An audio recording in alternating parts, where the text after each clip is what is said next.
ये यहाँ नहीं आ पाया तो बकायदा एक पूरा A4 साइज पे लेके आए हैं हम। प्लीज इस पे ध्यान मत दो, है ना? ध्यान आप बोली पे दो, आप नज़मों पे दो, मिसरे पे दो, ठीक है?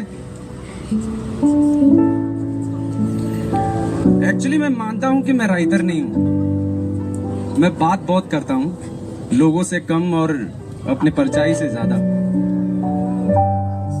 लोगों से कम और अपने परछाई से ज्यादा, ठीक है? तो कभी कभी अपनी परछाई से जो बातें होती है मैं अपने डायरी में लिख लेता हूं। ये उन्हीं बातों में से एक है। एक रोज कुछ चाहिए था मुझको, पर जो मुझे चाहिए था उसकी कीमत से मेरे पास पैसे बहुत कम थे। इस बात को लेकर कहीं उदास सा बैठा हुआ था मैं, जब अचानक मेरे परछाई ने मुझसे पूछा, याद है तुम्हें? मैंने कहा, कौन सी बात? उसने कहा, याद है तुम्हें एक रोज तुम बस एक सिक्का पाकर कितना खुश हो जाते थे, एक लॉलीपॉप पे तुम कितना इतराते थे,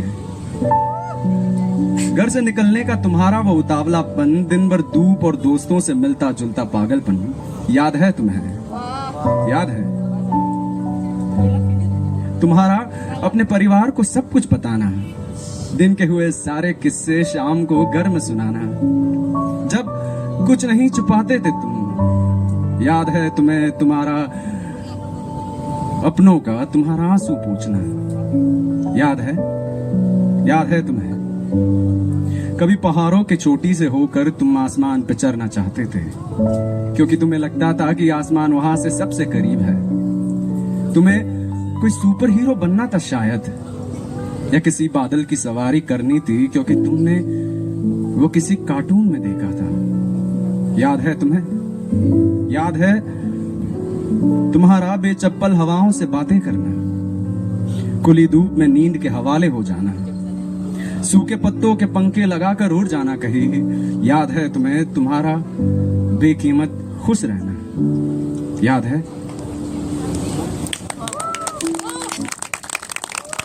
ये जो आखिरी वाला है